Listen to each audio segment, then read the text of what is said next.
Hey, Simply Sugar here with the Evening News Rundown. Let's get right to it. What's new? The White House extends D.C. National Guard push. Gavin Newsom counters with California redistricting. And there is a man hospitalized taking medical advice from ChatGPT. Let's get right to it. So, what's new?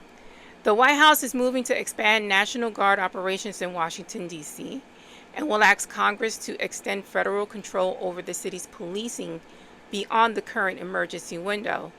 When Chuck Schumer was asked about this by reporters, he emphatically said, no way.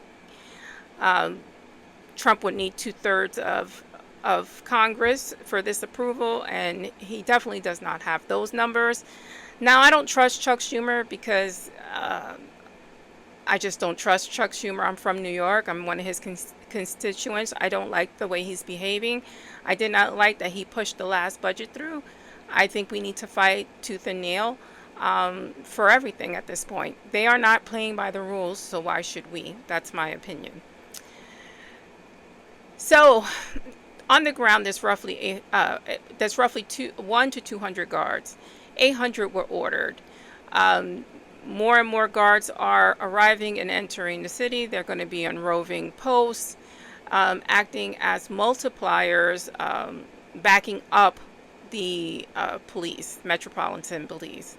Now, they cannot arrest, they can only detain until police arrives. How do they know the laws of Washington, D.C.? Who are they detaining and why? Are they given a template? I'm sure that we all know rights and wrongs generally, stealing and vandalism and, I don't have to mention the murder word, but, we know we know the general law. But when it comes to multifaceted law, are you just detaining people? I have questions. I have a lot of questions. Why all this matters? Democrats and others are warning this could set a template for other cities, while the administration argues it's needed for law and order. Now, crime is down in many, many blue state cities. Crime is on the rise actually in red states, if you look at it statistically, based upon the number of people that are there versus the crime that's happening. What's interesting is Donald Trump wanted to name some cities, and it just so happens that all of the mayors happen to be African American. I don't think that's a mistake. I think that sends a clear signal of he does not want people of color in positions of power. Again, that's my opinion. You may have yours. Now let's talk about California. So entering the chat is California. Governor Gavin Newsom is launching a statewide redistricting push, a direct counter to GOP remaps in places like Texas.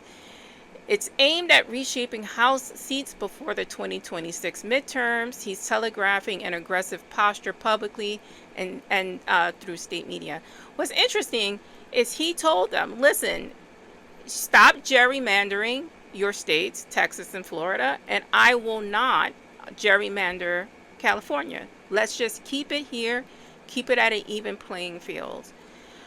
We know that the GOP is not playing by the rules. They want to gerrymander, and so you're going to have New York, California, and hopefully other blue states do the same. At this point, we have to.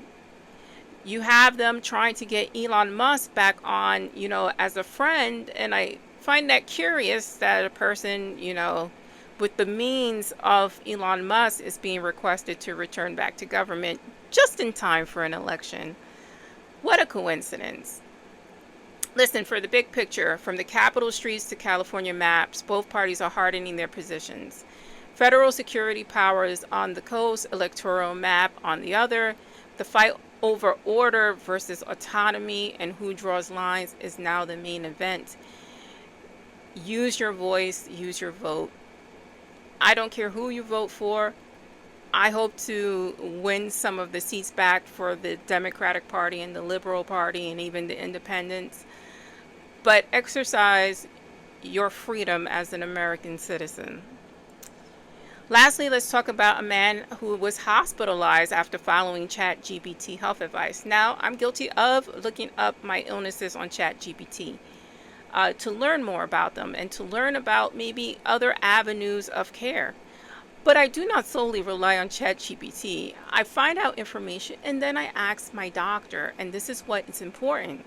So, the case involves a 60-year-old man who was hospitalized after following AI advice to substitute table salt with sodium bromide. Sodium bromide is a toxic compound. According to the case report, he developed bromonism, a rare poisoning. Why does this matter? Doctors say this underscores the risk of acting on unverified AI medical guidance without consulting your doctor.